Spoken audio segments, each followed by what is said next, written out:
Good afternoon and welcome. My name is Troy Stangerone. I am the Director of Congressional Affairs and Trade at the Korea Economic Institute, which is a policy institute in Washington, D.C. that focuses on issues related to Korea. Today we have a very experienced and knowledgeable and in-depth panel for you today on North Korea and Korea-related issues. Speaking first will be Bruce Klingner, who is the Senior Research Fellow for Northeast Asia Research at the Heritage Foundation and the Asia Studies Center.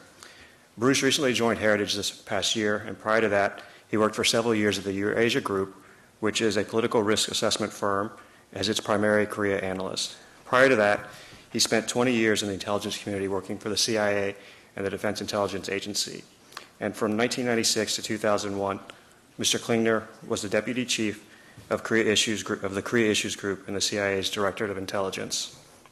But perhaps most importantly, Mr. Klingner is also a 1982 graduate of Middlebury College. Ambassador Charles Pritchard is the president of the Korea Economic Institute, and therefore, perhaps most importantly, my boss. Prior to joining KAI, he was a visiting fellow at the Brookings Institution in Washington, D.C., and before that, Ambassador Pritchard served for an extensive period of time in the government, both in the U.S. Army and as ambassador and special envoy for negotiations with the Democratic People's Republic of Korea, and as the U.S. representative to the Korea Peninsula Energy Development Organization.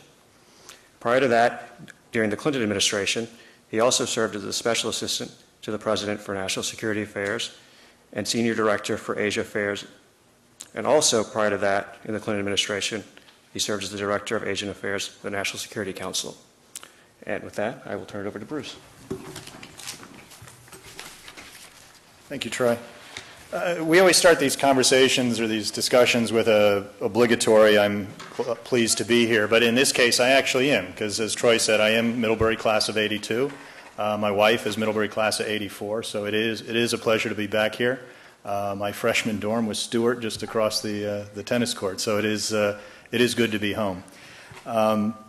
And I even wore my old chapel tie to sort of prove that I did belong here. And I should point out it is the old traditional Old Chapel logo and not the new contentious maple leaf. Anyway, what I want to do is we'll talk about North Korea, and there's so many issues to cover with the nuclear issue and the six-party talks, and we'll cover some of it. But then we're looking forward to a good question and answer period to cover more in-depth issues that we either just pass by or maybe even avoid, such as U.S.-South Korean relations and all that. But in looking at the six-party talks, the North Korean nuclear negotiations, I think the first thing is to caution against what I'd call bungee analysis, where people just kind of bounce in and look around and kind of come to quick conclusions about, it's very easy to reach a conclusion in these negotiations and then kind of bounce back out. It's not a case of just negotiators each arriving on their own goal line. You have some give and take, and eventually you arrive at the 50-yard line, give or take a few yards, and everybody's happy. It's much more complicated than that because the negotiations don't take place in a vacuum. There is a history behind these issues that are involved in the six-party talks, including a North Korean track record of cheating on their previous commitments to give up their nuclear weapons. There are principles involved that sometimes get in the way of good negotiations, and there are serious implications to the results and the conclusions that are arrived at by the negotiators. And they're also complicated by competing strategic objectives of the participants, not only between the U.S. and North Korea, but also between the U.S. and its allies. The U.S. differs greatly to some degree on issues with our allies South Korea and Japan. So it makes things perhaps more complicated than they may first appear on the surface. Now, in kind of getting a running start into the six-party talks, I think it's useful to go back a little bit, sort of a short, quick brush with the history of the North Korean nuclear program, and just kind of a few snapshots along the way. Starting with in the early 90s when we had the first nuclear crisis with North Korea. It started really with not only the discovery by U.S. intelligence of the Yongbyon reactor and the North Korean nuclear program, But it was, in a way, precipitated by North Korea's refusal to abide by its commitments under the Non-Proliferation Treaty and the International Atomic Energy Agency's safeguards commitment, in that it refused to abide by its commitments to have special inspections. There were two facilities North Korea would not allow the IAEA inspectors to go to. And in a way, that was one of the precipitating factors which led to the confrontation, the North Korean threat to turn Seoul into a sea of fire, the U.S. moving towards perhaps actions leading to war, and then eventually Jimmy Carter's intervention, and then the agreed framework. Now, the agreed framework itself, which is one that is an issue that's come up a lot in comparison with the six-party talks, it's an agreement that people love to hate and hate to love. And in that, what I mean is that it was never as bad, at least in my mind, as its critics paint it to be, but it was also never as good as its proponents argue it was. On the positive side, it did freeze the North Korean plutonium production, nuclear weapons-related production, and it capped the plutonium production by freezing the Yongbyon reactor facility.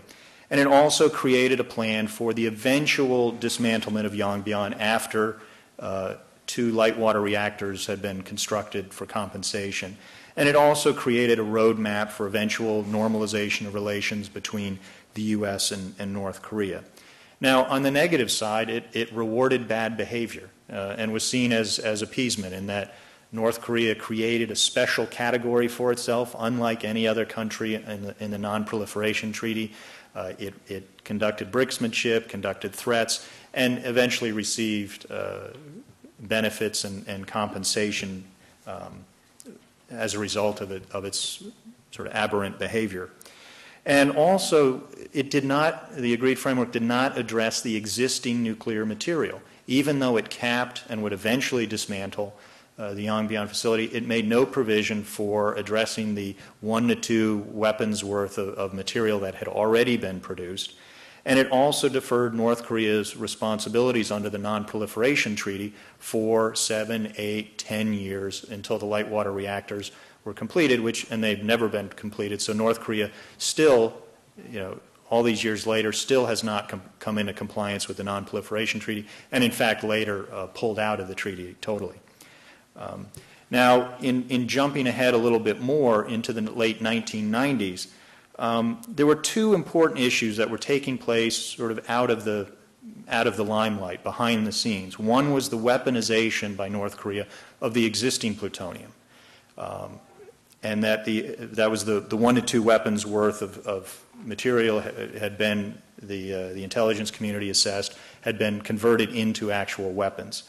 And the second was the initiation of a parallel covert nuclear weapons program based on uranium, whereas the agreed framework had just focused on the plutonium program.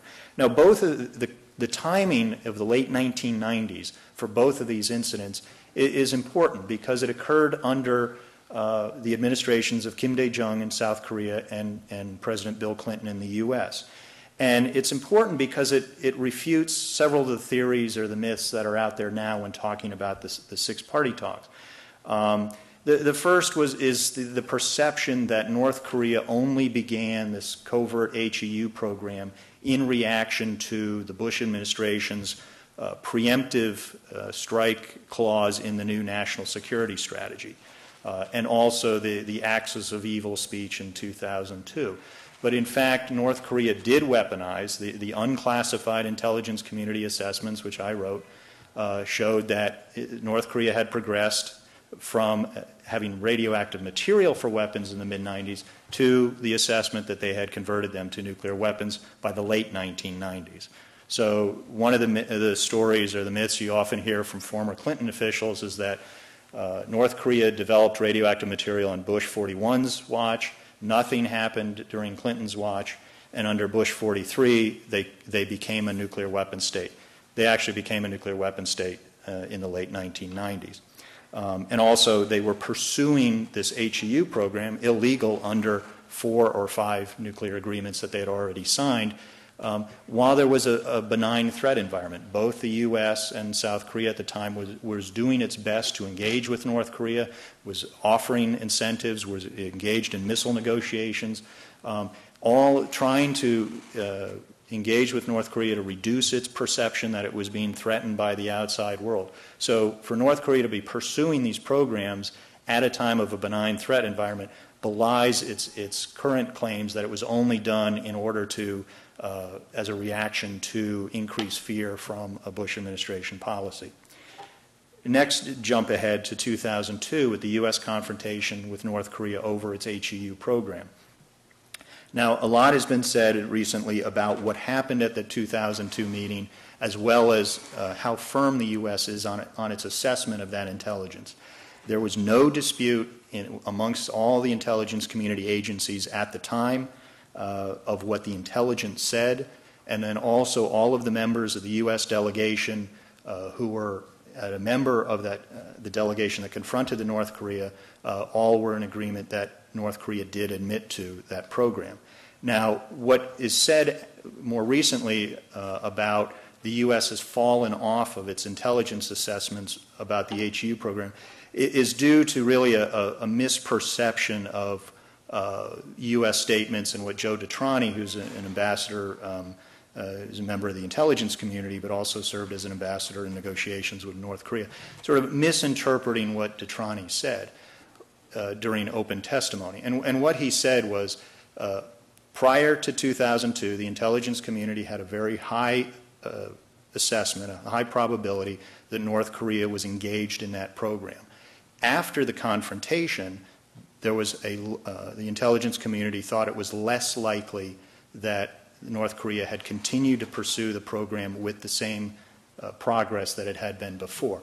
If you think in terms of, if a mafia boss is planning to rob a bank and the police go and confront him and say, we have strong evidence you're involved in this, we've intercepted some of the equipment that you were going to use to rob the bank, we've arrested some of your henchmen, we know you're involved in it and you should stop. Well, the evidence is still there, but after you confront him, it's less likely he's going to be moving as fast in that plan to rob the bank as he was before he was confronted and knew that the police were following him. So what it is there was not a difference of falling back on the intelligence. Instead, it was just a different level of assessment of the progress since the confrontation in 2002. Now, one can certainly argue about what the Bush administration did after the confrontation and how it could or should have proceeded or not proceeded with negotiations with North Korea. And that raises kind of the first of what I'd say the competing strategy or the competing theories in dealing with North Korea. The first is sort of a variant on the game show of deal or no deal. It's talk or no talk. Those who would say we shouldn't talk with North Korea base it on a couple of things. One is just the nature of the regime. I mean, it's just a really heinous regime. The government is involved in counterfeiting of our currency as well as currencies of several Asian nations. This is not just rogue elements or criminal elements, but actually the regime, the government, Kim Jong-il, involved in counterfeiting of our currency. And also drug trafficking. Again, it's the regime. The military is involved in opium production and export. The party and the government is involved in narcotics, including methamphetamines. The Japanese law enforcement officials have said the largest source of illegal meth into Japan, which is highly addictive, is from North Korea, and that means the North Korean regime. There are estimates that up to 40% of North Korea, the North Korean government's income, is from illegal activities. Counterfeiting, illegal narcotics, as well as trafficking of counterfeit pharmaceuticals and cigarettes and others. Also, North Korea proliferates missiles to rogue nations, and then also human rights. I mean, this was a regime that allowed 1 million or more of its citizens to die from starvation and starvation-related diseases, and also has a gulag system that is, all the reports from defectors show it's heinous conditions in there. And some of these camps are the size of the District of Columbia, and they're easily seen from satellite imagery. Also, there's just a question of, do you want to engage in nuclear negotiations with a nation that's cheated on 4 or 5 previous negotiations. And kind of the images of Charlie Brown running up to kick the ball. Once again, Lucy pulls away the football. Charlie Brown goes sprawling, and as he's flying through the air and landing on his back, thinking, you know, this time I thought they wouldn't cheat. I thought if I tried one more time, they wouldn't cheat. Now, on the other hand, there are advocates of people who think we should engage in negotiations. I mean, why else do we have a State Department but to talk to people you don't want to bring home to mother? And also, if you think of using all of the instruments of statecraft, all the instruments of national power, diplomacy has to be included in it. The U.S. military even has an easy-to-remember acronym, DIME, or D-I-M-E, diplomatic, informational, military, economic. These are the tools that you try to use, all of them in one conjuncture and another, to try to influence other nations. So therefore, if you can't influence someone unless you engage with them diplomatically. And also, the ancient Chinese philosopher and military strategist Sun Tzu would say, you don't totally surround an opponent because it will only make him fight all the fiercer. You leave him an avenue to escape, and that way his level of ferocity of fighting will be less. And that out is diplomacy, and that way you don't have to go and use the military option earlier than you want to. And then the second competing strategy that I'll raise is what I'd call KISS, or keep it simple, stupid, versus the grand bargain. When negotiating, if you're now on the path of negotiating, there's the idea of, look, if we want to solve anything, you got to keep it narrowly focused. Let's just focus on the nuclear negotiations. We'll get them to give up the nuclear weapons, and we'll offer a series of benefits with linkages in between. Others would say, well, that just plays to North Korea's brinksmanship. And there are all these other issues we want to address with North Korea. Their conventional forces threat, the missile forces, biological, chemical warfare, illegal activities, all the like. So why not put them all on the table? Because if we just engage in a series of unilateral discussions with them, we're just going to have to buy off each program. Let's just put it all on the table and do it all at once. The others would say that's just too complicated. You'll never get it done. The other competing strategy is bilateral or multilateral, and that's one that we heard a lot of during the past couple of years. Now, during the agreed framework, that was a bilateral negotiation between the U.S. and North Korea. That at the time, the South Korean administration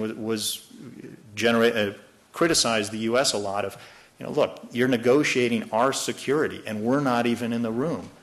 You say you're briefing us on everything, but we're suspicious.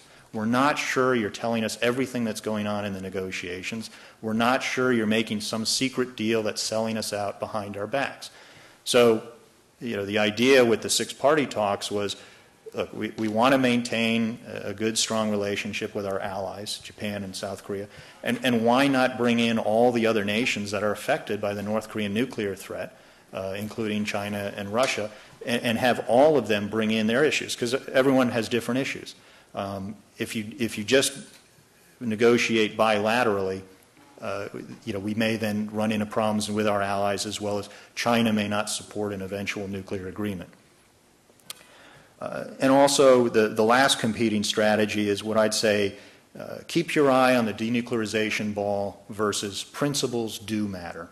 So again, some would see issues such as the Banco Delta Asia or the illegal activities or Japanese abductees as they're very important issues, but they're superfluous to the main threat, which is North Korean nuclear weapons, and then the means to attack with missiles.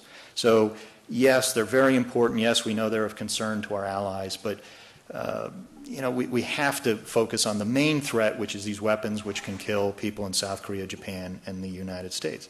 On the other hand, if you give away principles such as enforcing international law, defending your currency against counterfeiters, trying to stop international drug trafficking, if you just see them as negotiating chits, you're already giving away perhaps more than you should, and you're paying too high a cost. And that you're also setting a bad precedent for negotiations perhaps with Iran on its nuclear issue. And also, it perhaps is just bad negotiating tactics. You're giving away too much too soon. Now, we now sort of bring ourselves forward to the actual six-party talks, and we've had several joint statements in the past 2 years. And basically it boils down to what I'd say the 4 Ds. North Korea has to desist, disable, declare, and dismantle. They have to desist, which is freezing of the Yongbyon plutonium production.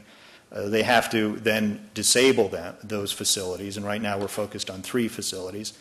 They have to declare, which is a data declaration which right now is scheduled to be by the end of the year, where they have to identify all of their facilities, all of their nuclear material, all of their weapons, and then engage in allowing verification. This is something we did with all the arms control treaties with the Soviet Union and the Warsaw Pact.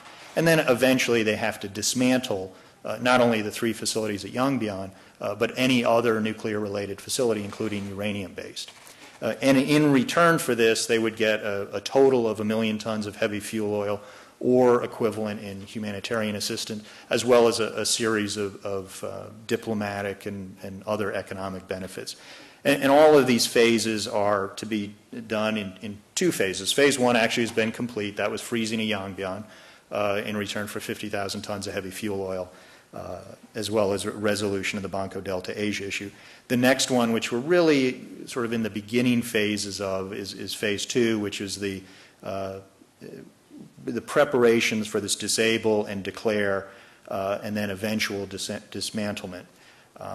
Now, what's not mentioned, at least specifically or explicitly in all this text, is nuclear weapons. What will happen to those? Will North Korea give those up? And that's a concern that people have, is the vagueness of this treaty text or agreement text is such that there's still a lot of loopholes there that could be exploited. And some of these diplomatic benefits that North Korea would get would be removal from the U.S. list of state sponsors of terrorism, a removal from the Trading with the Enemy Act, a normalization of relations with Japan, which could lead to basically a check for $10 billion as sort of dispensation for Japanese occupation during the war and before the war, and also normalization of relations with the United States, and then a peace treaty which formally ends the Korean War, which is technically still ongoing. We just have an armistice. We don't have an actual peace treaty. Now, where does all this get us, or which way sort of do I come down on these issues? My view is that I think we had a number of lost years on negotiating. I think I would have talked with North Korea. I think it was a mistake not to engage with North Korea during those 4 or 5 years. We had meetings, but they were more like drive-by meetings rather than real, extended, sort of honest negotiations. So I think we should have been engaged with them. And also, I would have met with them bilaterally. Now, I wouldn't have allowed just an endless series of bilateral meetings, because that cuts off the U.S. from its allies, as well as sort of works to weaken the U.S. Japanese and U.S. South Korean relationship. You know, perhaps a ratio of we'll meet with you 3 times bilaterally, then you got to come back to a multilateral meeting. Something to keep everyone in the game, but I wouldn't have been adverse to some bilateral meetings along the way. Now, maybe this wouldn't have solved it. Maybe we still would have been here today with the same issues, going over the same discussions in the 6-party talks. But I think if nothing else, it would have made it less likely that North Korea was able to shift the blame from it for violating its treaty commitments. And they were able to shift from that to putting the blame on the U.S. for confronting North Korea over its violations. So it was seen, instead of North Korea's actions, it was the U.S. response to those actions, and the U.S. confronted them over it, and the perception the U.S. was not willing to negotiate that was seen as the main impediment to solving the issue which had been created by North Korea. So I think, if nothing else, perhaps it would have reduced the criticism of the U.S. and maintained the international focus and criticism on North Korea, which is where I think it belongs. Also, I would have maintained the outside pressure against illegal activities by North Korea. It's one tool to use to not only have them stop those activities, but also as a way of trying to influence them to get back to the negotiating table and to be more, to present a more viable negotiating position. But just because we negotiate doesn't mean you give away the farm. So it's a question of, again, using the U.S. military parlance of ends, ways, and means. I think all too often what some of the pundits in Washington, as well as I think the current South Korean administration, is they see negotiations as an ends in themselves, when in fact they should be seen as a means to achieve an end. And also the way in which you negotiate matters. So that talking is nice, but it's not a solution. It's a tool. And it's sort of similar to, you can have a shiny new hammer, but eventually someone's got to remind you that, hey, Einstein, the roof is still leaking. You got to fix the roof. You can't just look at the hammer. So the tools are good, but you got to use them to achieve an objective. And also negotiations can't be an open-ended process, because if you just allow the process to become all-consuming, to become a self-licking ice cream cone in U.S. parlance or Washington parlance, you're playing into North Korea's hands in a way, because they're using the negotiations, at least on some level, to defer the international criticism and the international sanctions that were imposed on it by UN Resolution 1718 after they conducted a nuclear test last October. And it also kind of raises, I think, the idea of, if you're playing poker for more than 30 minutes wondering who the patsy is, it's probably you. So if you just engage in endless negotiations hoping something will come about, you may be being played for a sap. And if you let the other side know that there is a limit to your patience, you may be able to more easily influence their position. Now, the joint statements, the most recent was 3 October. We had an earlier one in February of this year. A lot of comments, both pro and con, on all of these. I think more positive comments on the February one rather than the more recent one. My idea, again, is you can negotiate with bad people, like the North Koreans, if you have sort of a couple of precepts. One is that you have to have detailed agreements, sort of like the arms control treaties that we had with the Soviet Union and the Warsaw Pact. Very definite responsibilities laid out and delineated, very extensive verification protocols, destruction protocols. Everyone knew what they were supposed to do. Rather than what we have now is a series of very vague promises that allow themselves either for misinterpretation or deliberate malfeasance. And when you have, say, several months lost to what did we mean by resolve the Banco Delta Asia issue? North Korea had one interpretation, we had another. That should have been laid out. Setting aside whether we should have done the Banco Delta Asia issue or not, at least lay out what you want. So right now, we don't really know if North Korea will declare their nuclear weapons by the end of the year. We don't really know if they will give up the weapons or whether they'll just give up their future production capability. The second issue is verification. That's a critical requirement in any arms control agreement. During the Reagan era, we had trust but verify. There's a Korean proverb of knock twice, even if a stone bridge, meaning even if it looks solid, still check it out, still verify it to make sure it's a good issue. And that's something that right now, the first real test, I think, of North Korea will be to what extent do they allow verification of the data declaration? Not only of declared sites, those included on the list that they provide, but also short notice challenge inspections of non-declared or suspect site facilities like we had with arms control treaties. Now, and I think in closing, one way to look at these agreements, sort of whether you think we should or should not engage with North Korea, is just think of it as a lawyer reviewing a contract. It's very nice, and I'm if you have the idea of, well, it's very nice, I hope you keep his word, but you need more than just promises or vague promises.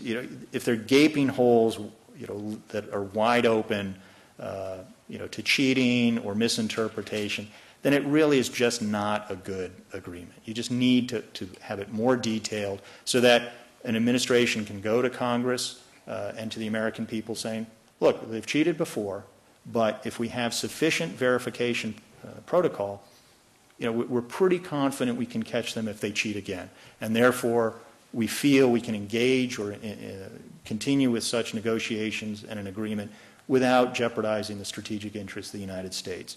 And again, just think of it as if you're buying a car, if you're buying a house, you have a very detailed agreement. It's also like with a marriage license. I think maybe what we need is a better prenuptial agreement with Kim Jong-il before we enter into this six-party talks agreement. Thank you very much.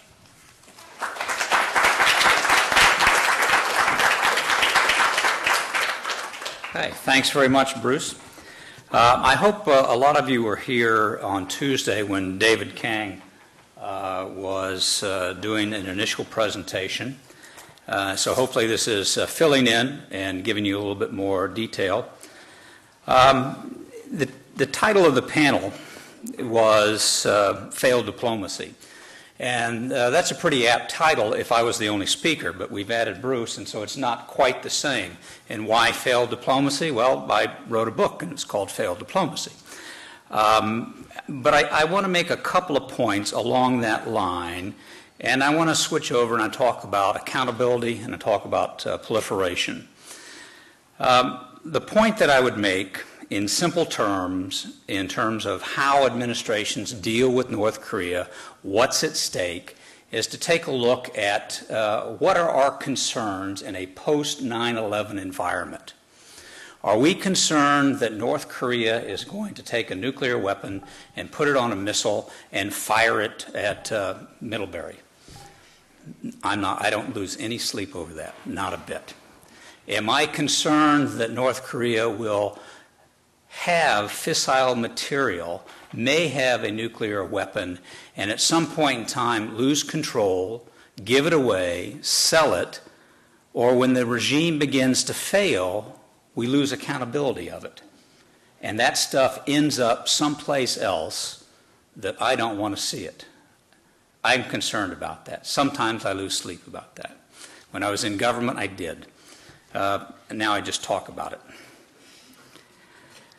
But I want to make a clear difference here, and Bruce ended up talking in terms of his recommendations that he would in fact engage, talk to the North Koreans. It's something that I had been advocating for a long time, and when it didn't happen, I left the Bush administration. But let me give you a simple scorecard that during the Clinton administration for 8 years, the North Koreans did not produce any additional plutonium.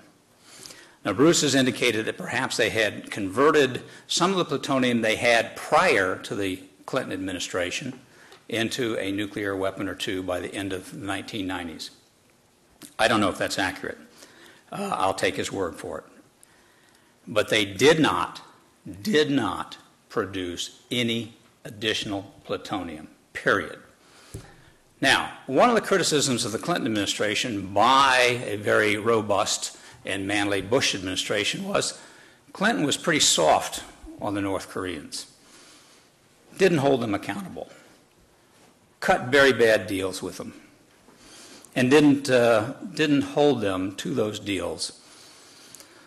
Well, let's take a look at what's happened on the Bush administration. Remember, Clinton, 0 plutonium. I think you can remember that, 0, but I'll hold it up here for a while.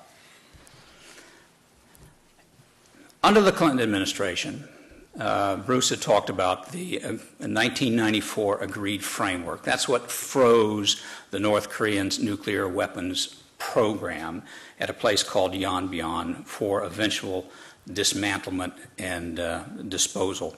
That eventual part never happened. Under the Clinton administration, getting to that agreement, the administration said to the North Koreans, if you produce plutonium, it's a go-to-war issue. It's called a red line. I wasn't in the Clinton administration then. The Clinton administration established a clear red line, said, if you produce, reprocess to gain plutonium, you may find the United States come knocking with the U.S. military. That ultimately led to a negotiated settlement. And the Bush administration, we talked a little bit now in terms of a confrontation that occurred on October 4th, 2002, where some people in the Bush administration went to Pyongyang over a second route to get to a nuclear weapon. This is what Bruce has called the highly enriched uranium. We had the plutonium program under wraps by the 1994 agreed framework, but the intelligence community believed, and I saw the data then, and I firmly believe that they were correct, that the North Koreans were trying to head in a different route to create a nuclear weapon through this highly enriched uranium program. This group of very fine individuals, can you imagine who was on that trip? That was me, along with a couple of other people, went to Pyongyang to talk to the North Koreans about this program. But what happened in very, very fast sequence was the North Koreans, when the United States said, we have caught you cheating, you've admitted it, and therefore there are consequences. We are going to withhold the 500,000 metric tons of heavy fuel oil that we promised to give you under the agreed framework. But since you have broken this agreement by going a different route to create a nuclear weapon, we're not going to give you any more heavy fuel oil. In December of 2002, the North Koreans kicked out the International Atomic Energy Agency inspectors. They were there living 24 hours a day in North Korea, monitoring the facilities under the 1994 agreement. Kicked them out. The facilities had seals on them. They had television cameras so people could see whether or not the North Koreans were tampering with these facilities. The North Koreans cut the seals, turned the cameras off. In January, the North Koreans restarted their 5-megawatt reactor so they could eventually produce additional spent fuel, and this is what you chemically reprocess to extract to make plutonium. And then they said, we're going to withdraw from the NPT, the Nuclear Non-Proliferation Treaty. Now, one of the things that the North Koreans had done in 1993, when, as Bruce described, they were not very fond of what the IAEA, Atomic Energy Inspectors, were going to do, they said, we're going to withdraw. We have a requirement to give you 90 days notice, and then we can withdraw. They began the clock, and they said, clock starts now, and in 90 days we're going to be withdrawing from that, and then we don't have to put up with you inspectors.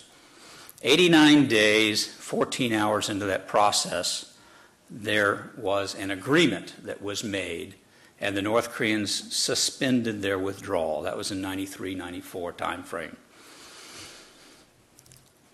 8 years later, now dissatisfied with what's going on, they said, we are going to continue our withdrawal from the agreed frame, from the Nuclear Non-Proliferation Treaty. Requires 90 days notice. They said, we already gave you 89 days and 14 hours. 10 hours from now, we will have completed our 90-day process. And they did, and we let them. Between January and March, the North Koreans called me to New York, and they said, the 8,000 spent fuel rods that are in the cooling pond at Yanbian, so when you take them out of the reactor, they're highly radioactive, they're hot. You put them into a cooling pond. We had Department of Energy specialists build canisters for each one of these rods, put them into a cooling pond. The North Koreans said, the canisters are leaking, and therefore, for safety and scientific reasons, we're going to have to take these spent fuel rods out and reprocess them and make plutonium. And I said, nonsense. You don't need to do that for safety or security. But was there a Bush equivalent of a red line? Now that was the red line under the Clinton administration. The North Koreans announced what we were going to do. We had the opportunity to tell them, no, don't do that. You will cross this red line that's been there for 8 or 9 years. We didn't say that. the North Koreans ran across that line, reprocessed the plutonium. Remember 0? And now they've got 6 weapons worth of plutonium.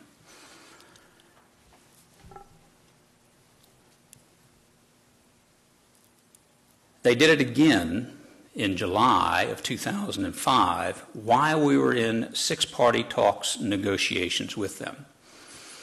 They had taken another load out of their reactor, put it in a cooling pond for a few months, and then reprocessed it to gain another 2 bombs worth. So they had 1 or 2, maybe a third, we don't know, prior to 1992. They made 6 on GW's watch. They made another 2. That gives them 8, 10, maybe 11, more likely less, but sometime in that ballpark. What were the consequences for them to do that? Nothing. 0. They paid no penalty for doing that. In July of 2006, a year ago, you may recall, if you were, you probably weren't home, but if you were home on the 4th of July and you were watching television, you were watching the space shuttle go up. It was launched. And on the crawl bar of CNN down below, it was North Korea launches missile. North Korea launches 2nd missile, 3rd missile, 4th, 5th, 6th, 7 missiles that they launched. We had in September of 1999 worked out an agreement with the North Koreans, referred to as a missile moratorium, that they would not do that. They felt very comfortable. There's certainly no consequences involved. And they launched these missiles. On the 3rd of October of 1 year ago, the North Koreans announced, we are going to detonate a nuclear weapon, a nuclear device. And everybody stood up, Chinese, United States, the UN, and said, no, no, please don't do that. And on the 9th of October, the North Koreans said, we heard you, boom, and they detonated a nuclear device. What was the penalty for that? Not much. Now, in both cases, the United Nations Security Council did pass a resolution, and probably the worst part of that resolution, the second one, it's called UN Security Council Resolution 1718, was you cannot provide North Korea with luxury goods. No more whiskey, no more Cadillacs or Mercedes-Benz. And the North Koreans were devastated. Or maybe they weren't. I'm being a little facetious here because I want to get your attention, because this is a very serious subject. What's the difference between what's going on now in terms of the talks, and there has been some good news out of Beijing on 2 occasions this year, on the 13th of February and as Bruce mentioned, on the 3rd of October. 2 different agreements were announced. The North Koreans in the first instance said, we will shut down, seal and shut down our facilities at Yanbian within a 60-day period. And we will also disable, we will disable our nuclear facilities at Yanbian, and we will make a complete and accurate declaration of all of our nuclear programs. That's pretty special. What came out of the 3rd of October also was a timeline, and they said, we will do this disablement and declaration by the end of the year. What are they getting in exchange for that? Well, they're going to get a lot. Well, let's go back and just figure out why are we having success in 2007 and we had failure for 5 or 6 years in the first term plus of the Bush administration. During the first term, there were catchphrases. We will not reward bad behavior.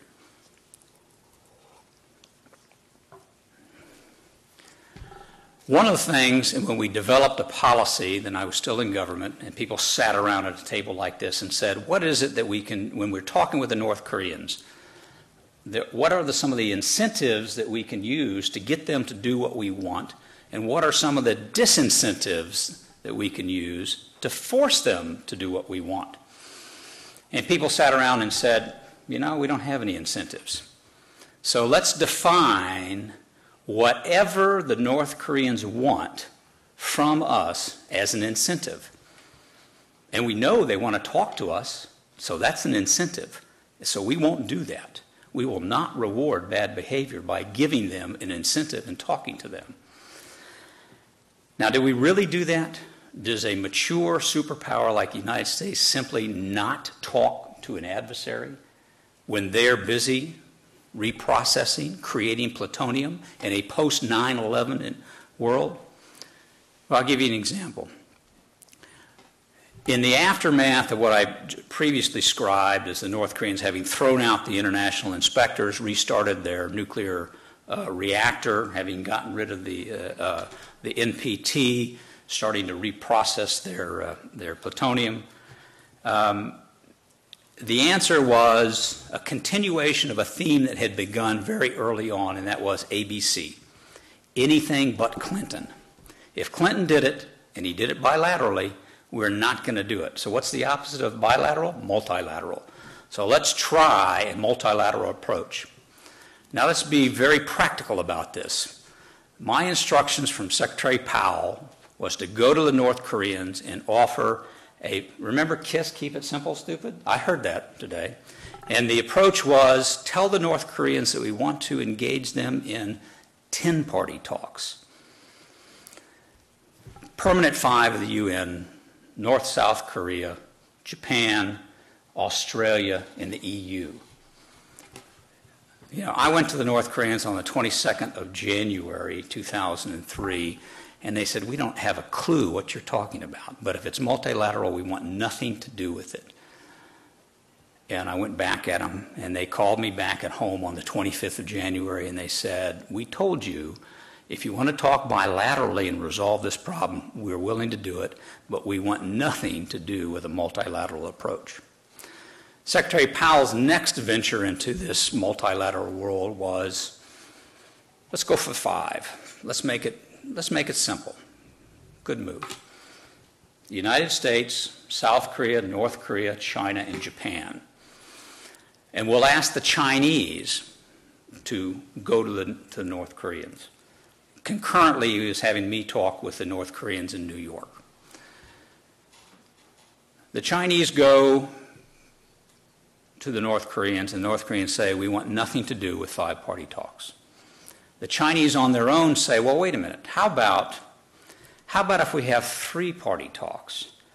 It'll be you and the United States, and we'll hold it in Beijing.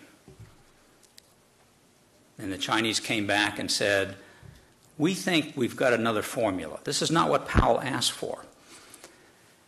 And we said, well, what is it? And he said, 3-party talks. Us, the North Koreans, and you. Now tell us how involved you're going to be. And the Chinese are very smart. And they say, oh, we're going to be very involved. It'll be a full trilateral here. We have our own interest at stake. They were burning both ends of the candle on this because they were telling the North Koreans, this is a bilateral meeting that we're going to arrange for you, and we're simply going to be in the room and then we'll leave, while telling us something entirely different.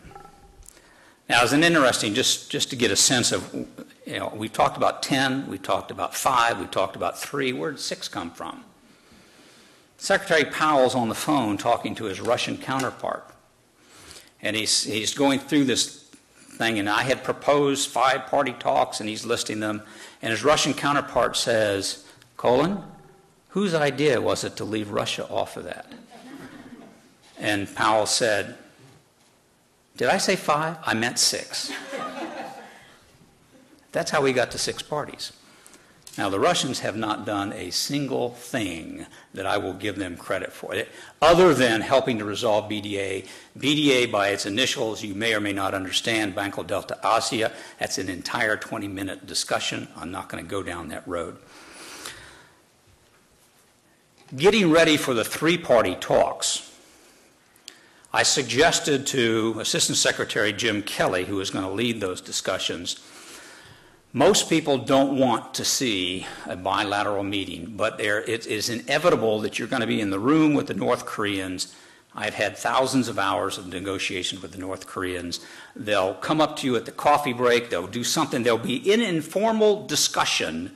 And when that happens, you need to be prepared to have this bilateral discussion, however informal it is. And you need to be authorized to do it. And to get that authorization, let's go through a laundry list of instructions that you want Powell to give to you. And let's preempt everybody else by having Powell give these to you. And I wrote them out. Here's what they are. Here's what our strategy is. Here's what we want the Chinese to do. Here's what we hope to get out of this. Here's the authorization to have. We're not going to go out and deliberately find an opportunity to have strictly bilateral talks. But when they occur, we're going to take advantage of it. And here's what we're going to do. Assistant Secretary Kelly says, oh, yeah, okay, good. Then he called a meeting of all the people in Washington that were remotely interested. Janitors, it didn't matter. They all showed up. So there's a room full of people, and he did not give this to Powell to give to him as fait accompli instructions. And he starts going through that. And he tells people, well, what do you think? Should I have this sidebar meeting with the North Koreans? And they howled. No, absolutely not. That meeting, which was held on a Thursday, he was getting ready to travel on Saturday to go to Beijing. It ended at 12:30. By 4 o'clock, people had gone back to the White House and rewritten all of those instructions, had them signed out by Condoleezza Rice back in Jim Kelly's hands that said, you will not, under any circumstances, have a bilateral discussion with the North Koreans. You will not be in the same room alone with the North Koreans. So in April, when I saw that, I wrote a note to Powell and I said, the North Koreans will walk away. This meeting that's planned will not last. Everybody gets to Beijing. I'm giving you a flavor here. And the Chinese say, well, now we're here. And they turn to the United States and say, we're kind of out on a limb. We promised. You're a big guy. You can talk to the North Koreans. And the answer was, oh, no, I can't. And the North Koreans said, you got to be kidding me. We came all this way. Chinese, you promised that we were going to have a meeting. And the North Koreans said, we're leaving. Now, they're physically together in one room to decide they weren't going to have a meeting. That's meeting number one. Chinese, again, very clever. And the North Koreans said, we're going back home. And Chinese said, well, wait a minute. Before you go, by protocol, you've got to say goodbye to our foreign minister.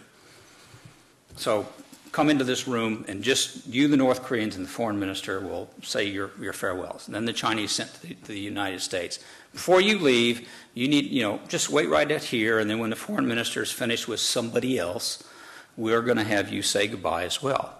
He got everybody in position, threw open the doors, ushered the U.S. delegation in with the North Koreans there, and declared round 2 of the three-party talks to be in session. And all they did was say goodbye and go home. That's the flip side of the flippancy of what I have to say. Proliferation. What I started with. What is the most serious thing we've got facing us? The accountability of North Korea's weapons system.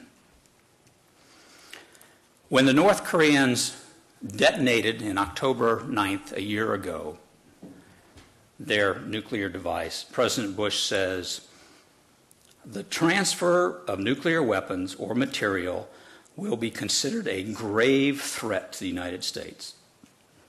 We will hold North Korea fully accountable for its consequences. That's pretty clear.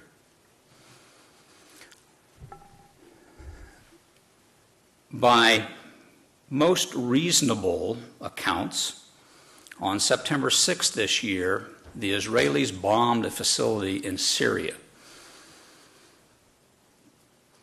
in which the open source reporting and other reporting suggest that North Korea was involved in helping the Syrians build a nuclear facility. Where does that fit into what the President said? And what are the consequences that he talked about?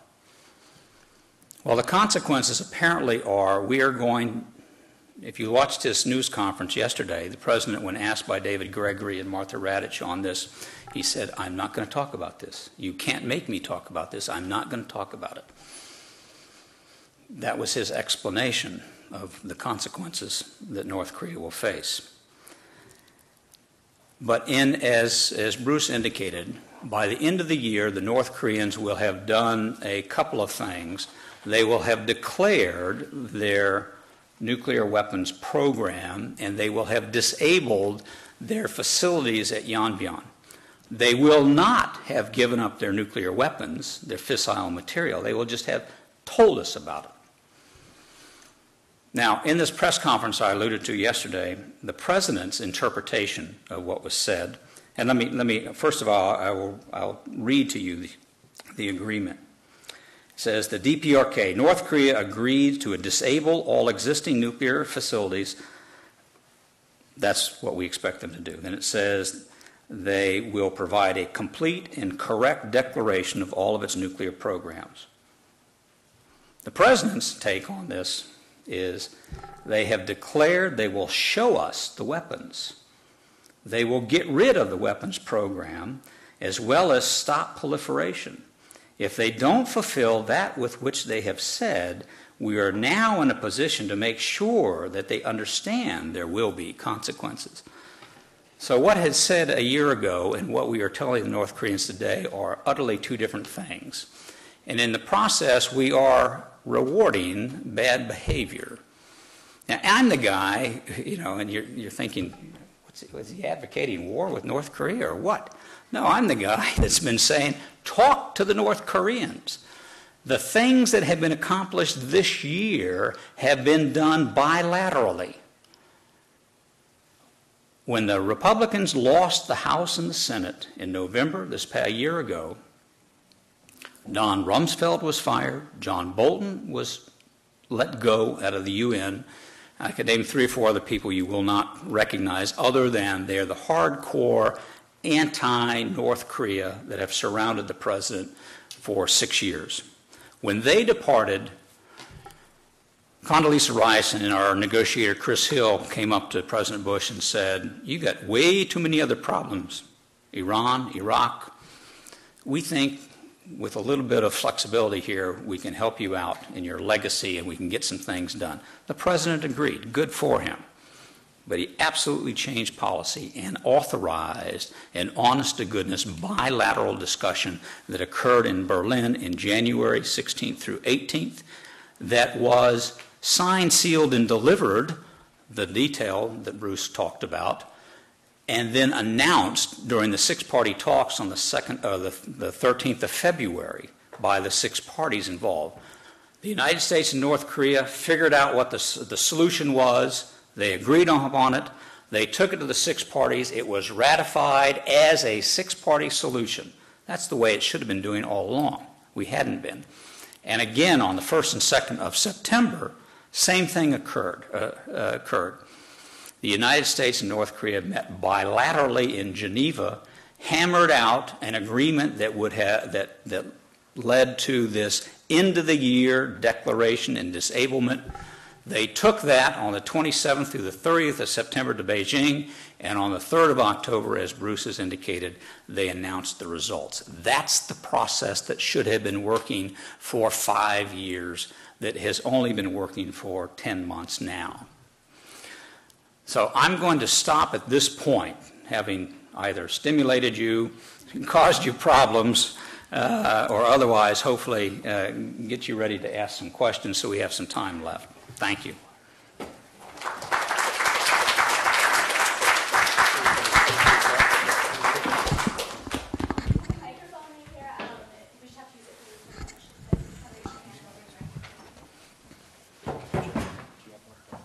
I've got a little left.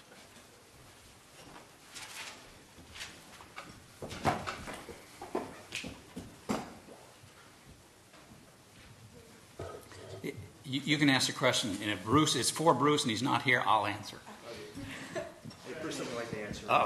What's going to prevent North Korea from like turning away from the negotiations again and just kicking out the inspectors this time? My own view is, and these are very important points that Bruce brings up when he talks about verification, unless the North Koreans have something at stake that they don't want to lose, then you risk that that's going to happen. So if you're just talking about an agreement that you and I are making here, you do this and I'll do that. If there's nothing else at stake, then neither one of us are going to trust the other. But if the North Koreans have something at stake, I'll give you an example, we talked about taking the North Koreans off the terrorism list.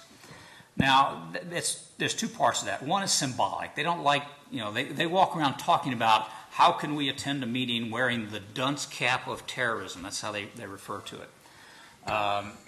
But more specifically, the terrorism list being on there requires by law that the United States oppose and object to any benefits that the North Koreans might get out of the World Bank, the IMF, or any other financial institution for which the United States is a member nation.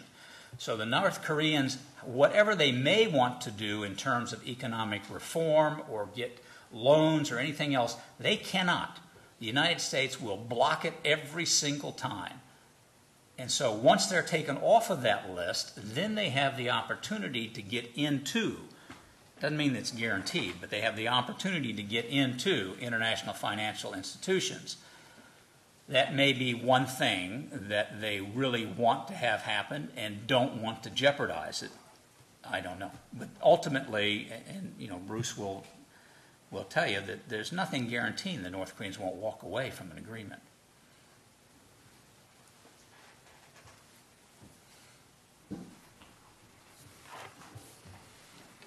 Hi, this is a question for Mr. Bruce. You mentioned that North Korea at least had made one nuclear missile in the late 90s. And if IAEA inspectors were there, how is that possible? And this follow-up question to that was, are you saying that there might be another site that can make, another facility that can make nuclear weapons besides Yongbyon? Maybe a clarification. Missile programs and nuclear weapons are separate but parallel. What they had done was early in the 90s had developed 1 to 2 nuclear weapons worth of material. So the assessment was, by the late 90s, the assessment was that they had converted that into actual weapons. At the Yongbyon facility is the one making the plutonium. Whether they have additional covert facilities producing plutonium, there was one that was suspected of being a suspect site that was visited at Kumchang-ni. It turned out to be not what some in the intelligence community thought was a parallel site. Whether they have other sites producing plutonium, producing uranium, on the outside we don't know, but those would be the kind of suspect or non-declare sites that the U.S. or IAEA or other members of the six-party talks would want to visit during the initial data declaration to scope the nuclear program. How many weapons do we think they have? How much fissile material do they have? That would be part of that initial data declaration. And North Korea's receptivity to allowing such a verification regime, I think, will be an initial test, or the next test, of how willing they are to fully commit to their pledge to fully denuclearize. Now, the missiles are not covered under the six-party talks, and that's a whole separate issue. If I can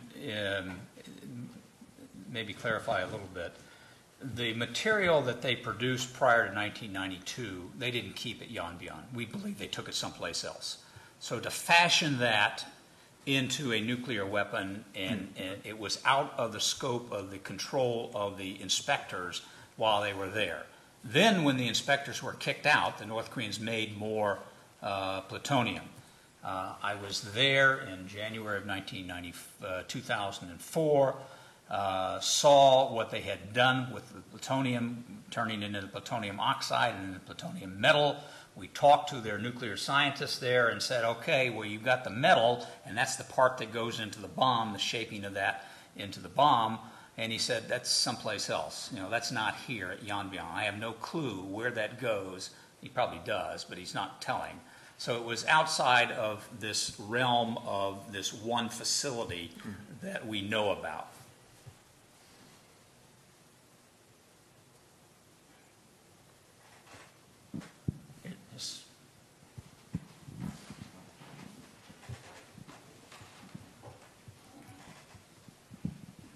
You just said that's not at the facility you know about. I was wondering if you could use satellite images or any means of that sort to establish whether there are other sites or not.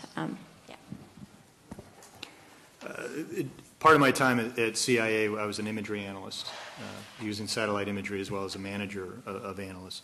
And during 93, 94, I was the branch chief for the CIA's branch that did satellite imagery of North Korea.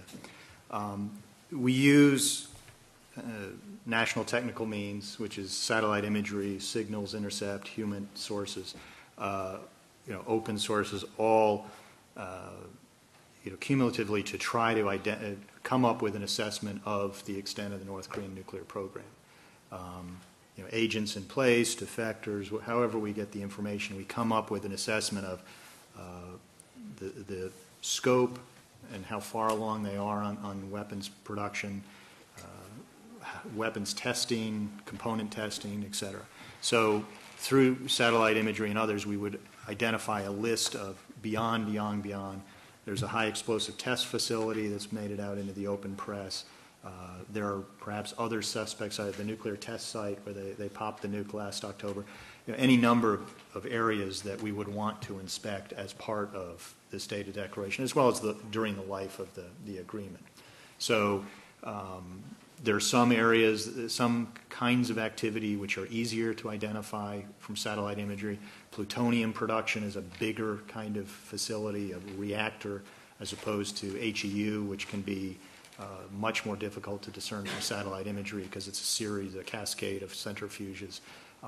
So you can identify a number of things from satellite imagery, but given North Korea's propensity for putting a lot of its facilities, including just conventional battalions, underground, it's a very difficult intelligence problem. So each image or intelligence source has its advantages and disadvantages. So you can see things right now in North Korea with satellite imagery that you can't from inspections because we don't have any inspectors. But having eyes on the ground is the best source of information. So what we'll use is the national technical means as a tipper to a facility that we want to see. Sometimes the facility doesn't pan out to be what we thought it was. When we did data exchanges with the Soviet Union and the Warsaw Pact on START and INF and other treaties, we'd start with they would give us a data declaration of X items. We would have an estimate of Y items. And the initial reaction might be, oh my God, they're cheating because we know our numbers are good. Once you started doing inspections, you might find out, oh, okay, we thought they had something here. That tank battalion has moved. That missile has moved. Okay, we'll lower our numbers. So sometimes just the discrepancies doesn't automatically mean a cheating, but you have to go through a series of inspections to make sure or to increase your confidence that they aren't cheating either initially or throughout the life of the agreement.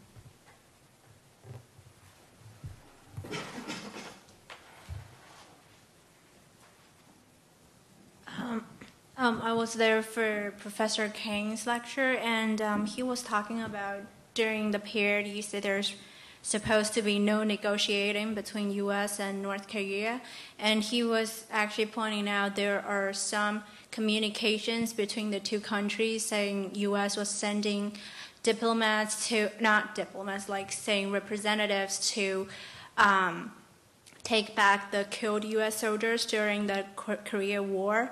So I was wondering if during that communication, is there any there's no other concerns about whether they've already developed the nuclear weapons or something? And my another question is, if the other 4 countries in the 6-party meeting has no interest, kind of negotiating with North Korea, then what's the point about the whole meeting? And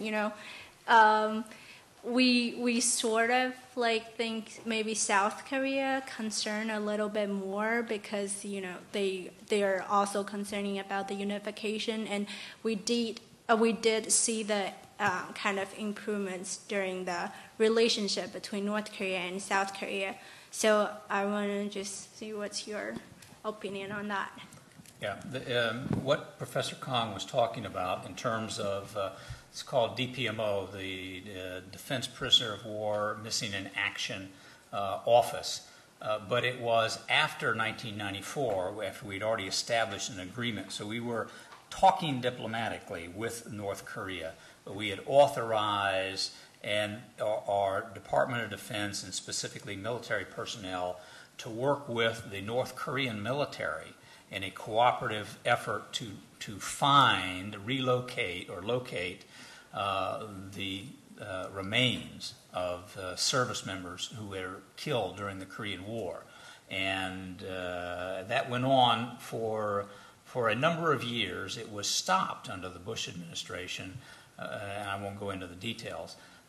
There are other types of informal communications that have gone on through NGOs, non-governmental organizations. There's, as an example, a good friend of all of ours, Steve Linton, who runs the Eugene Bell Foundation that helps for tuberculosis work in North Korea. He's all over the country doing stuff.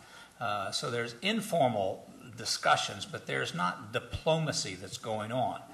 Even when, during the Bush administration, when we weren't dealing with the North Koreans per se, I would go to New York to meet with it's referred to as the New York Channel, to the North Koreans' mission to the UN. So their UN ambassador, their current ambassador, Park Gyo-yeon, he and I would talk. But it's usually because Powell wanted to send a message, or Pyongyang sent a message that they wanted to deliver. So there are individual pieces of messages, but they weren't negotiations that were going on.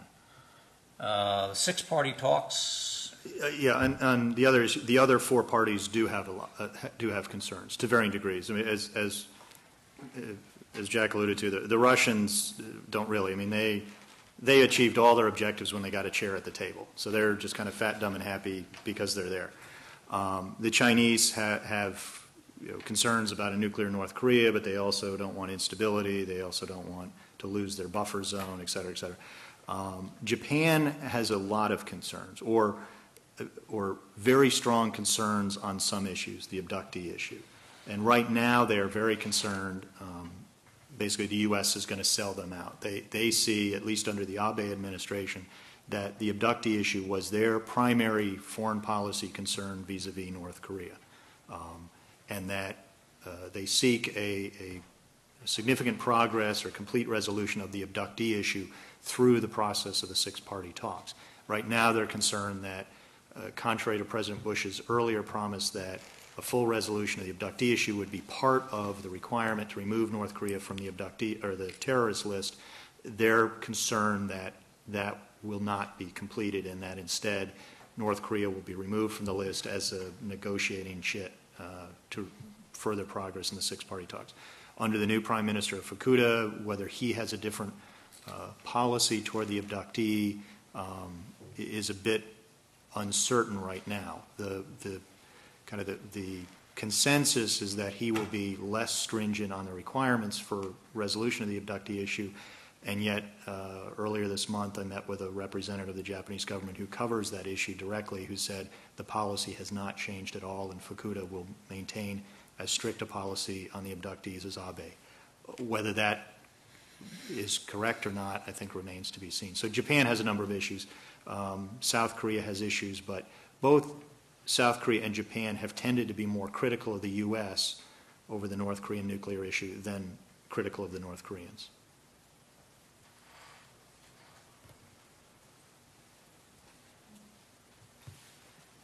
Hi. It seems like the biggest concern for the U.S. is North Korea selling some of its nuclear technology to other states or to like non-state actors. But how real is that threat? Because it doesn't seem that it'd be in North Korea's interest to sell like a nuke to like a terrorist organization. And I mean, if they have 8, wouldn't it be kind of obvious if one of them disappeared? Yeah, this is what I was beginning to talk about in terms of, had anybody asked me prior to September 6th, after the Israelis bombed the Syrian facility, for which there is strong concern that there's North Korea connection there, I would have had the same answer. I would say there's a lot of things the North Koreans will do, and they'll sell just about anything, but not a nuclear weapons program, material, scientists, etc. The risks and the consequences are too great. While I mentioned, in kind of offhanded, that there's been no red lines established under the Bush administration, I had absolutely no authority. But when I was in the Bush administration, I told the North Koreans that whether or not there was a formal declaration of a red line, the proliferation for the United States in a post-9/11 environment was so significant that we would, after the fact, redefine what a red line was. So if they were ever to be caught proliferating, the consequences would be dire. Now, I may turn out to be having been foolish over this, but that's how serious we believed it would to be. Do I think that they're going to turn around and go knocking on Al-Qaeda's door and say, come up with the right kind of money, we'll give you a nuke? No, I don't think so. This business with Syria bothers me greatly, but I'm most concerned about North Korea as an entity. It will not last. It is not destined to be in our history books much longer. I don't know when that's going to be. But when it goes, we don't know how it's going to go, nor the accountability for those weapons, the technicians or any of the material. And they could simply end up someplace, whether it was deliberate or not on the North Koreans' point of view, is one of the reasons why I continue to say a nuclear North Korea is not acceptable. Wasn't the Syria incident, didn't have to do with like a rogue scientist that having... No, you're A.Q. Khan. You're thinking about A.Q. Khan in Pakistan. But I thought he was implicated in the Syria thing. Whether he and his network are, we don't yet know. But the most recent one is a Syrian facility that, by other than the Israeli government and the U.S. government, indications are there may well be a nuclear connection with North Korea. I'd just add, I share Jack's concern about proliferation, but I also remain concerned about the military threat by North Korea as having nuclear weapons. So, do I think Kim Jong-il is crazy enough to wake up someday and send a nuclear weapon to Seoul or worse, Middlebury? No. But as long as someone has a military capability that threatens an ally, whether it's conventional forces, missile, or worse, nuclear weapons, it's something that you have to be concerned about, and you have to try to eliminate that threat. Another concern about North Korea being allowed to retain nuclear weapons and just being accepted either de facto or de jure as a nuclear weapon state is the impact it can have on potentially an arms race in Northeast Asia. If Japan doesn't feel the U.S. has taken its security into consideration and try to eliminate North Korean nuclear weapons, or especially if it feels it's no longer protected by the U.S. nuclear umbrella, it may feel it has to go down the nuclear path itself, which then South Korea is even more concerned about Japan having nuclear weapons than North Korea, as odd as that may seem on the surface. So there's the concern that it could lead to a nuclear arms race in Northeast Asia. Now, I don't think Japan's about to start on that path.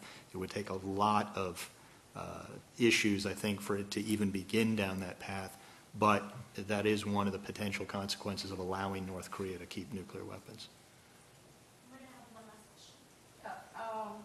I'm curious what you might think about President Rohatyn, who went into North Korea very recently, walked there over the DMZ, and what kind of talks they had together with Kim Jong-il. And Be here for an hour. If that's part of the six-party talk, or is that part of the two-party talk, or where does that fit in? We need to adjust the clock back 20 minutes. We could be here for a long time talking about that, but we'll try. Okay. We'll take a crack at it. I mean, in a very truncated nutshell because of the time, I think President No was naive in his approach during the summit. I think the result of the summit declaration shows that North Korea received more than it reciprocated by. If you look at the length and the detail of the economic benefits that were provided or promised to North Korea, which independent estimates by the Hyundai Economic Institute and others are saying, 10, 20, 40 billion. Some state-run banks, institutes say it could be $100 billion of promises, were a continuation of the engagement policy, which as implemented has been very one-sided and non-conditional, in that if you look at the document as well as the 5 years of the policy under President No, there are no conditions that will require North Korea to provide reciprocal political economic reform or political reform, economic reform, moderation of its behavior. So the engagement policy without conditionality has generated little change in North Korea's regime or its behavior. And without implementing additional conditions, then there's no promise that it will do any better than it has so far. Let me just add, one of the biggest problems is the timing. No Mo-hyun really has 2 months and a day before the South Korean presidential elections on December 19th. And there are some legitimate criticism to suggest that what he has done is an attempt to lock in the last 9.5, 10 years of progressive, liberal, if you will, philosophy towards North Korea, so that the follow-on president, who most likely will be conservative, is stuck having to implement what No Mo-hyun has done really in the last 4 or 5 months. The inauguration is in 25th of February of 2008. A lot of people would have preferred to see whatever the next summit to occur after the election or after the inauguration of a new president, so a new president could set the terms and wouldn't be saddled with the outgoing lame duck's vision of how to deal with North Korea. That's one of the criticisms, but there's lots of things to be said here. Some positive. Name one. Well, from a South Korean point of view, they're taking